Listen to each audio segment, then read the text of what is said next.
പ്രകൃതി ദുരന്തത്തെ സംബന്ധിച്ച് കഴിഞ്ഞ ഏതാനും മാസങ്ങളായി നടന്നുകൊണ്ടിരിക്കുന്ന വാദപ്രതിവാദങ്ങൾ ഇന്നലത്തെ ഹൈക്കോടതിയുടെ പരാമർശങ്ങളോടുകൂടി ആ കാര്യത്തിൽ ഒരു വ്യക്തത ഉണ്ടായിട്ടുണ്ടാകും എന്നാണ് ഞാൻ വിചാരിക്കുന്നത്. സംസ്ഥാന ഗവൺമെന്റ് പലപ്പോഴും ചെയ്യുന്നത് കാര്യങ്ങൾ വ്യക്തമായിട്ട് പഠിക്കുകയോ മനസ്സിലാക്കുകയോ ചെയ്യാതെ രാഷ്ട്രീയ വിവാദങ്ങൾ ഉണ്ടാക്കി ആ രാഷ്ട്രീയ വിവാദത്തിന്റെ പേരിൽ കേന്ദ്ര സർക്കാരിനെ കുറ്റപ്പെടുത്തി അതിലൂടെ രാഷ്ട്രീയ മുതലെടുപ്പ് നടത്താൻ വേണ്ടിയിട്ടുള്ള ശ്രമമാണ് ഓരോ ഘട്ടത്തിലും നടത്തിക്കൊണ്ടിരുന്നത്. നേരത്തെ നമുക്കറിയാം, കഴിഞ്ഞ വർഷം കേരളത്തെ കേന്ദ്രം ഞെരുക്കുന്നു എന്ന് പറഞ്ഞ് വ്യാപകമായിട്ടുള്ള ഒരു പ്രചരണം നടന്നു. ആ പ്രചരണം ബജറ്റുമായി ബന്ധപ്പെട്ടും ബജറ്റിന് ശേഷമുള്ള കേന്ദ്ര സഹായവുമായി ബന്ധപ്പെട്ടും ധനകാര്യ കമ്മീഷന്റെ സഹായത്തെ സംബന്ധിച്ചും അങ്ങനെയുള്ള നിരവധി കാര്യങ്ങൾ അതിൽ പരാമർശവിധേയമാണ്. അവസാനം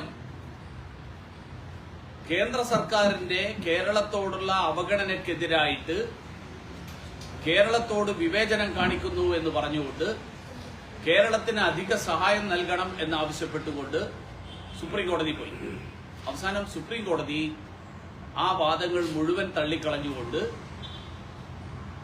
കേരളത്തിന് ഇന്നത്തെ നിയമമനുസരിച്ച് ലഭിക്കേണ്ട തുക, ആ തുക നൽകുന്നതിൽ കേന്ദ്ര സർക്കാർ ഒരു വിവേചനവും വരുത്തിയിട്ടില്ല. മാനദണ്ഡങ്ങളിൽ മാറ്റം വരുത്തണോ വേണ്ടയോ എന്നുള്ള കാര്യം വിശദമായിട്ട് പഠിക്കാൻ വേണ്ടിയിട്ട്, വിശദമായിട്ട് ആ കാര്യത്തിൽ വിലയിരുത്തൽ നടത്താൻ തീരുമാനമെടുക്കാൻ വേണ്ടിയിട്ട് ഫുൾ ബെഞ്ചിന് വേണ്ടി എന്ന് പറഞ്ഞാൽ രാഷ്ട്രീയ വിവേചനമില്ല എന്ന് കേന്ദ്ര സുപ്രീം കോടതി അസന്നിഗ്ധമായിട്ട് കഴിഞ്ഞ തവണത്തെ ഇഷ്യൂവിൽ പറഞ്ഞു. ഈ തവണയും വയനാട് ദുരന്തത്തെ സംബന്ധിച്ചും അത് തന്നെയാണ് നടന്നുകൊണ്ടിരിക്കുന്നത്. സംസ്ഥാന സർക്കാർ ദുരന്തത്തെ രാഷ്ട്രീയ മുതലെടുപ്പിന് വേണ്ടിയിട്ട് ഉപയോഗിക്കാനുള്ള നീക്കത്തിൽ നിന്ന് പിന്തിരിയണം ഇനിയെങ്കിലും എന്നാണ് എനിക്ക് അഭ്യർത്ഥിക്കാൻ. കാരണം ഇനിയെങ്കിലും എന്ന് ഞാൻ പറയുന്നതിന് കാരണം ഇന്നലത്തെ ഹൈക്കോടതിയുടെ ഈ പരാമർശങ്ങളും ഹൈക്കോടതിയിൽ നടന്നിട്ടുള്ള ചർച്ചകളും അത് സംബന്ധിച്ചുള്ള വാർത്തകളും ഒക്കെ വന്നതിന് ശേഷവും സംസ്ഥാന സർക്കാർ ഇപ്പോഴും ശ്രമിക്കുന്നത് കേന്ദ്രത്തിൽ നിന്ന് കിട്ടേണ്ടതൊന്നും ഞങ്ങൾക്ക് കിട്ടിയിട്ടില്ല. ഞങ്ങളുടെ ഭാഗത്ത് നിന്നുണ്ടായിട്ടുള്ള, സംസ്ഥാന സർക്കാരിന്റെ ഭാഗത്ത് നിന്നുണ്ടായിട്ടുള്ള വീഴ്ചകൾ, ആ വീഴ്ചകൾ പരിഹരിക്കാൻ ശ്രമിക്കുന്നതിന് പകരം എങ്ങനെ ദുരന്തത്തെ രാഷ്ട്രീയ മുതലെടുപ്പിന് വേണ്ടിയിട്ട് ഉപയോഗിക്കാം, ആ നീക്കമാണ് ഇപ്പോഴും നടത്തിക്കൊണ്ടിരിക്കുന്നത്. ദയവ് ചെയ്ത് വയനാട്ടിൽ കഷ്ടപ്പെടുന്ന ജനങ്ങളെ കരുതിക്കൊണ്ടെങ്കിലും ഈ ദുരന്തത്തെ രാഷ്ട്രീയ മുതലെടുപ്പിന് വേണ്ടിയിട്ട് ഉപയോഗിക്കാനുള്ള നീക്കത്തിൽ നിന്ന് സർക്കാർ പിന്തിരിയണം. കാരണം ബാക്കി വിശദാംശങ്ങളിലേക്ക് ഞാൻ പോകേണ്ട ആവശ്യമില്ല. ഞാൻ കഴിഞ്ഞ ദിവസങ്ങളിലൊക്കെ നടത്തിയിട്ടുള്ള, നിങ്ങളൊക്കെയായിട്ട് നടത്തിയിട്ടുള്ള മാധ്യമ സംവാദങ്ങളിലും ചർച്ചകളിലും ഞാൻ പറഞ്ഞിട്ടുള്ള അതേ കാര്യങ്ങളാണ് ഇന്നലെ ഹൈക്കോടതി ഏതാണ്ട് അക്ഷരം പ്രതി പറഞ്ഞിട്ടുള്ളത്.